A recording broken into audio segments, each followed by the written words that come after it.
శ్రీ కనకదుర్గ జ్యోతిష్యాలయం ప్రేమ వశీకరణ, స్త్రీ వశీకరణ, పురుష వశీకరణ, శత్రు వశీకరణ, వివాహం, సంతానం ఆలస్యమవడం, విడాకులు, కోర్టు సమస్యలు, ధనం, బిజినెస్ సమస్యలు, స్త్రీ పురుషులకు ఎటువంటి నిగూఢ సమస్యలకైనా రోజుల్లోనే 100% పరిష్కారం చూపబడును. గురూజీ సీతారామయ్య. Cell number 8344181111. ఓం శ్రీమాత్రే నమః.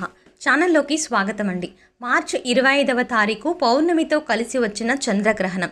అదే రోజు హోలీ పండుగను కూడా జరుపుకోబోతున్నాం. మరి ఎంతో విశేషమైన ఇటువంటి ఈ రోజున ముఖ్యంగా అరుదుగా వస్తుంది ఈ రోజు అని పండితులు తెలియజేస్తున్నారు. అంతేకాదు ఈ రోజుకి మరికొన్ని విశిష్టతలు ఉన్నాయి. మరి ఆ విశేషాలు ఏంటో, అలాగే ఇంతటి విశేషమైన రోజున సింహరాశి వారు స్నానం చేసే నీటిలో ఏది వేసుకుని స్నానం చేయడం వల్ల విశేషమైన పుణ్య ఫలితాన్ని పొందుతారు, వారికి ఉన్నటువంటి దరిద్ర బాధలు తొలగిపోయి ఆర్థిక కష్టాల నుంచి బయటపడతారు, అలాగే ఈ పదార్థాలను ఎందుకు కలుపుకోవాలి అనే అంశాలను ఈ వీడియోలో మనం వివరంగా తెలుసుకుందాం. కానీ అంతకంటే ముందుగా మీరు కనుక మన ఛానల్ని ఇప్పటి వరకు సబ్స్క్రైబ్ చేసుకోకపోతే వెంటనే సబ్స్క్రైబ్ చేసుకు బెల్ ఐకాన్ని నొక్కి ఆల్ సెలెక్ట్ చేసుకుంటే మేము ఇలాంటి వీడియోస్ అప్లోడ్ చేయగానే ముందుగా మీ మొబైల్కి నోటిఫికేషన్ వస్తుంది. ఇక వివరాల్లోకి వెళ్తే ప్రతి ఒక్కరు కూడా ధనం సంపాదించడానికి ఎంతో కష్టపడుతూ ఉంటారు. ఎందుకంటే ధనం మూలం ఇదం జగత్ అన్నారు. అంటే ధనం ఉంటేనే మనం ఏ పనైనా చేయగలం, ఎటువంటి పనైనా ధనంతోనే ముడిపడి ఉంది. అందుచేత ధనాన్ని సంపాదించడానికి ప్రతి ఒక్కరూ కూడా అహర్నిశలు కష్టపడుతూ ఉంటారు. మరి అలాంటి ధనం కోసం ఈ ప్రత్యేకమైన రోజున ఎటువంటి చిన్న పరిహారం చేసుకోవడం వల్ల జీవితంలో అభ్యున్నతిని పొందడంతో పాటుగా ఆర్థిక కష్టాల నుంచి బయటపడతారు అనే అంశాలు తెలుసుకుందాం. ఇక ఇంతటి విశేషమైన రోజున ధనం కోసం మేమెంతో కష్టపడుతున్నాం, ధనం లేకపోతే మాకు రోజు గడవట్లేదు, ఎంత కష్టపడినా మేము రూపాయి కూడా సంపాదించలేకపోతున్నాం అనుకునేవారు ఈ పరిహారం చేసుకోవచ్చు.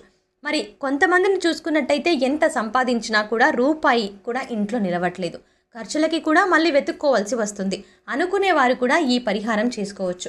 నమ్మకంతో ఈ పరిహారం చేసినట్లయితే మీరు ఖచ్చితంగా ఆర్థిక ఇబ్బందుల నుంచి బయటపడతారు. ఈ పరిహారం వల్ల అనేక రకాల కష్టాలు, బాధలు అన్నీ తొలగిపోవడంతో పాటు అష్టైశ్వర్యాలు పొందుతారు అని చెప్పడంలో ఎలాంటి సందేహం లేదు. ఎందుకంటే ఇది ప్రత్యేకమైన తిథి, అలాగే గ్రహణం కూడా కలిసి వచ్చింది. ఇది ఎంతో విశేషమైందని, ప్రత్యేకించి దైవారాధన ఈ రోజున విశేషమైన ఫలితాలను ప్రసాదిస్తుందని పండితులు చెబుతున్నారు. ఈ విశేషమైన రోజు సోమవారంతో కలిసి రావడం మరింత విశేషమని పండితులు చెబుతున్నారు. సోమవారానికి అధిపతి చంద్రుడు, అలాగే పౌర్ణమి కూడా. అందుచేత పౌర్ణమి రోజున లక్ష్మీదేవికి భక్తి శ్రద్ధలతో పూజలు నిర్వహించినట్లయితే విశేషమైన ఫలితాలు పొందుతారని చెప్తున్నారు. అంతేకాదు ఈ రోజున లక్ష్మి అష్టోత్తరం, అలాగే కనకధార స్తోత్రం వంటివి చదవడం వల్ల విశేషమైన ఫలితాలను పొందవచ్చు.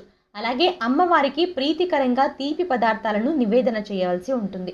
లక్ష్మీదేవిని స్తుతించడం వల్ల అనేక రకాల ఆర్థిక సమస్యల నుంచి బయటపడవచ్చు. అలాగే పౌర్ణమి రోజున ఆరు బయట చంద్రుడిని చూస్తూ లలితా సహస్రనామాలు చదవడం వల్ల కూడా విశేషమైన ఫలితాలు పొందవచ్చు. ఇక పూజ పూర్తయిన తరువాత పౌర్ణమి చంద్రుడిని సాక్షాత్తు లలితా పరమేశ్వరిగా భావించి అమ్మవారికి చలివిడిని నివేదనగా చేసి ఇంటిల్లిపాది ప్రసాదంగా తీసుకోవడం వల్ల అమ్మవారి కృపా కటాక్షాలు జరుగుతాయి. అంతేకాదు ఇంట్లో అనారోగ్య సమస్యలు, నెగిటివ్ ఎనర్జీ ఇటువంటివన్నీ కూడా తొలగిపోతాయి. అమ్మ దయ ఉంటే అన్నీ ఉన్నట్టే. ఇక ఈ పవిత్రమైన రోజున మరొక విశేషం ఉంది. ఈ రోజున శ్రీ గురు రాఘవేంద్ర స్వామి వారి జన్మదినం. ఈ రోజున ఉత్తర నక్షత్రం ఉంది. అందుచేత ధన సంపద, ధనయోగం, అలాగే లక్ష్మీదేవి కటాక్షాన్ని పొందాలి అనుకున్న వారందరూ కూడా ఈ రోజున విశేషంగా లక్ష్మీదేవిని పూజించడం, అలాగే శ్రీ గురు రాఘవేంద్ర స్వామి వారి మంత్ర జపం చేయడం చాలా విశేషమైనదని పండితులు వివరిస్తున్నారు. ముఖ్యంగా ఆర్థిక ఇబ్బందులు, అందులోనూ కూడా నాకు అర్జెంటుగా డబ్బులు కావాలి అనుకునేవారు, అంటే ఇప్పుడు ప్రస్తుతం నాకు డబ్బులు వస్తేనే నేను ఈ కష్టం నుంచి బయటపడగలను అనుకునేవారు శ్రీ గురు రాఘవేంద్ర స్వామి వారిని ఈ రోజున ధ్యానించడం వల్ల విశేషమైనటువంటి ఫలితాలను పొందుతారు. స్వామివారి అనుగ్రహంతో ఆర్థిక కష్టాల నుంచి కూడా బయటపడతారు. ఇక ఇంతటి విశేషమైన రోజున స్వామివారిని ఏ మంత్రంతో పూజించాలి అనే అంశాన్ని చూసుకున్నట్టయితే పూజ్యాయ రాఘవేంద్రాయ సత్యధర్మ రథాయ చ భజాటం కళావృక్షాయ నమతాం కామధేనవే. ఈ మంత్రాన్ని ఈ విశేషమైన రోజున నిరంతరం ధ్యానించడం వల్ల శ్రీ గురు రాఘవేంద్ర స్వామి వారి కరుణా కటాక్షాలు పొందుతారు, ఆర్థిక కష్టాలు తొలగిపోతాయి. ఇక ఈ విశేషమైన రోజున సింహరాశి వారు స్నానం చేసే నీటిలో ఏది కలుపుకొని స్నానం చేయడం వల్ల విశేషమైన పుణ్య ఫలితాన్ని పొందుతారో తెలుసుకుందాం. ఎంతో పవిత్రమైన పౌర్ణమితో కలిసి వచ్చిన చంద్రగ్రహణం రోజున ఉదయం సాయంత్రం స్నానం చేయాలి. అలాగే స్నానం చేసే క్రమంలో బకెట్ నీటిలో ఈ పదార్థాన్ని కలుపుకోవడం వల్ల మీలో ఉన్నటువంటి నెగిటివ్ ఎనర్జీ తొలగిపోతాయి, ఆధ్యాత్మిక భావాలు కూడా పెంపొందుతాయి. ముందుగా మనం స్నానం చేసే నీటిలో కలుపుకోవాల్సిన మొదటి పదార్థం కర్పూరం. 2 కర్పూరాలని అంటే కర్పూరం బిళ్ళలని తీసుకొని పొడి చేసి మీరు స్నానం చేసే నీటిలో కలుపుకొని స్నానం చేయడం వల్ల విశేషమైనటువంటి ఫలితాలను పొందుతారు. సుగంధ ద్రవ్యాలు అన్నీ కూడా లక్ష్మీదేవికి ఆహ్వానం పలుకుతాయి. చక్కగా సుగంధభరితమైన కర్పూరం బిళ్ళలు నీటిలో పొడి చేసుకొని స్నానం చేయడం వల్ల లక్ష్మీదేవిని మీ వైపుగా ఆకర్షించవచ్చు. అలాగే స్నానం చేసే నీటిలో మీరు కలుపుకోవలసిన 2వ పదార్థం రాళ్ళ ఉప్పు. ఈ రాళ్ళ ఉప్పును కొన్ని ప్రాంతాలలో కల్లుప్పు లేదా దొడ్డుప్పు అని కూడా పిలుస్తారు. ఏ పేరుతో పిలిచినప్పటికీ కూడా నెగిటివ్ ఎనర్జీని తొలగించడంలో రాళ్ళ ఉప్పు ఎంతగానో సహాయపడుతుంది. ఎన్నో రకాల పరిహారాలను రాళ్ళ ఉప్పుతో చేసి ప్రయోజనాన్ని పొంది ఉన్నాం మనం. మన పెద్దలు కూడా దిష్టి తీయడానికి రాళ్ళ ఉప్పును వినియోగించేవారు. అంటే రాళ్ళ ఉప్పు మన చుట్టూ ఉన్నటువంటి నెగిటివ్ ఎనర్జీని తొలగించడానికి ఎంతగానో సహాయపడుతుంది. అలాగే మనము నీళ్ళల్లో కలుపుకోవాల్సిన మరొక పదార్థం ఒక తమలపాకు. ఈ తమలపాకును నీళ్ళల్లో వేసి అరగంట సేపు ఉంచిన తర్వాత మీరు ఆ నీటితో స్నానం చేయడం వల్ల విశేషమైనటువంటి పుణ్య ఫలితం పొందుతారు. అలాగే తమలపాకు అంటే మనకు భగవంతునికి వినియోగించే ఒక ముఖ్యమైన పదార్థం. ఎటువంటి మంగళ కార్యమైనా సరే ముందు తమలపాకులు లేనిదే శుభకార్యాలని మొదలుపెట్టము. అందుచేత ఒక తమలపాకును నీటిలో వేసుకొని స్నానం చేయడం వల్ల మీలో ఆధ్యాత్మిక భావన పెంపొందుతుంది. పూజా మందిరంలో పూర్తి భక్తి శ్రద్ధలతో పూజ నిర్వహించగలుగుతారు. ఇప్పుడు చెప్పినటువంటి ఈ పదార్థాలను కలుపుకొని పిల్లలైనా పెద్దలైనా సరే ఎవరైనా స్నానం చేయొచ్చు. 2 పూటలా స్నానం చేసి చక్కగా పూజా మందిరంలో దీపారాధన చేసుకోండి. గ్రహణం మనకి ఉండదు, కానీ అదే రోజున పౌర్ణమి తిథి కూడా ఉంది. కాబట్టి లక్ష్మీదేవికి ఉదయం పూట పూజ చేసుకొని రాత్రి పూట 6 బయట లలితాదేవికి పూజ చేసుకోవడం వల్ల, అంటే లలితా సహస్రనామాలను 6 బయట చంద్రుణ్ణి చూస్తూ చదవడం వల్ల విశేషమైన ఫలితాలను పొందుతారు. హిందూ సాంప్రదాయంలో పౌర్ణమికి చాలా విశిష్టత ఉంది. అయితే మార్చి 25వ తారీఖున వచ్చే పౌర్ణమిని ఆ రోజున ఈ చిన్న పరిహారం చేసుకోవడం వల్ల, అలాగే ఇప్పుడు చెప్పినటువంటి దైవ ధ్యానం అంటే లక్ష్మీదేవి లలిత అమ్మవారు అలాగే శ్రీ గురు రాఘవేంద్ర స్వామి వారి ధ్యానం చేయడం వల్ల ఆర్థిక కష్టాలన్నీ కూడా తొలగిపోతాయి, ఇల్లు సంపదతో నిండిపోతుంది అని విశ్వసిస్తారు. పురాణాల ప్రకారం ఈరోజు సూర్య భగవానుణ్ణి పూజిస్తారు.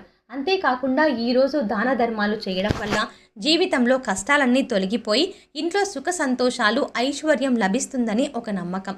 పౌర్ణమి రోజు సూర్య భగవానుడికి ప్రత్యేక పూజలు చేసి ఉపవాసాలు పాటించడం వల్ల కోరుకున్న కోరికలు కూడా నెరవేరుతాయని విశ్వాసం.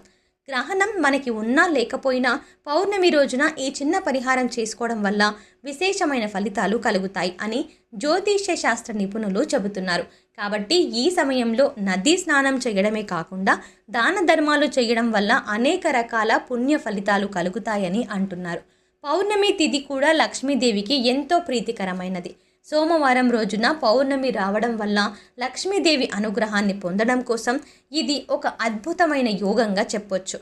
మీ సంతానం అనుకున్న రంగాల్లో విశేషమైన విజయాన్ని సాధిస్తారు. సంతానం ఆరోగ్యము, ఐశ్వర్యము, అదృష్టం కలిసి సంతోషంగా ఉంటారు. కాబట్టి ఈ రోజున ఉదయాన్నే నిద్రలేచి ఇల్లంతా శుభ్రం చేసుకొని తలస్నానం చేసి ఇల్లంతా ధూపాన్ని వేయాలి. అలాగే ఈ రోజున అమ్మవారికి ఇష్టమైన నైవేద్యాన్ని సమర్పించండి. అలాగే ఇంట్లో దీపారాధన చేసి ఇప్పుడు చెప్పినటువంటి మంత్రాలను చదువుకోండి. ఈ విధంగా చేయడం వల్ల విశేషమైన ఫలితం దక్కుతుంది. మీ ఇంట సిరి సంపదలకు ఎటువంటి లోటు ఉండదు. జీవితంలో అష్టైశ్వర్యాలు ప్రాప్తిస్తాయి. ఇంకా మీకు జీవితంలో తిరిగే ఉండదు. సంతానపరంగా విశేషమైన అదృష్టాన్ని పొందుతారు. సాక్షాత్తు ఈ లక్ష్మీదేవి మీ ఇంట తిష్ట వేస్తుంది అని చెప్పొచ్చు. సో చూశారు కదండి, మార్చి 25వ తారీఖున ఈ రాశి వారు ఏ దేవత ఆరాధన చేసుకోవడం వల్ల ఆర్థిక కష్టాల నుంచి బయటపడతారు. అలాగే స్నానం చేసే నీటిలో సింహరాశి వారు ఏది కలుపుకొని స్నానం చేయడం వల్ల వీరికి ఉన్నటువంటి నెగిటివ్ ఎనర్జీ తొలగిపోవడంతో పాటుగా అష్టైశ్వర్యాలను పొందుతారు అనే అంశాలను, అలాగే ఈ పదార్థాలను ఎందుకు కలుపుకోవాలి అనే అంశాలను ఈ వీడియోలో మనం వివరంగా తెలుసుకున్నాం కదా. ఈ వీడియో మీకు నచ్చినట్లయితే లైక్ చేసి మీ ఫ్రెండ్స్ అండ్ ఫ్యామిలీ మెంబర్స్లో సింహరాశి వారు ఎవరైనా ఉంటే వారితో మర్చిపోకుండా ఈ వీడియోని షేర్ చేసుకోండి. అలాగే ఇప్పటి వరకు మన ఛానల్ని కనుక సబ్స్క్రైబ్ చేసుకోకపోతే సబ్స్క్రైబ్ చేసుకొని పక్కనే వచ్చిన బెల్ ఐకాన్ని క్లిక్ చేసి ఆల్ సెలెక్ట్ చేసుకుంటే మేము ఇలాంటి వీడియోస్ అప్లోడ్ చేయగానే ముందుగా మీకు నోటిఫికేషన్ వస్తుంది. సో మరో చక్కటి వీడియోతో మళ్ళీ కలుద్దామండి. ఓం శ్రీ మాత్రే నమః.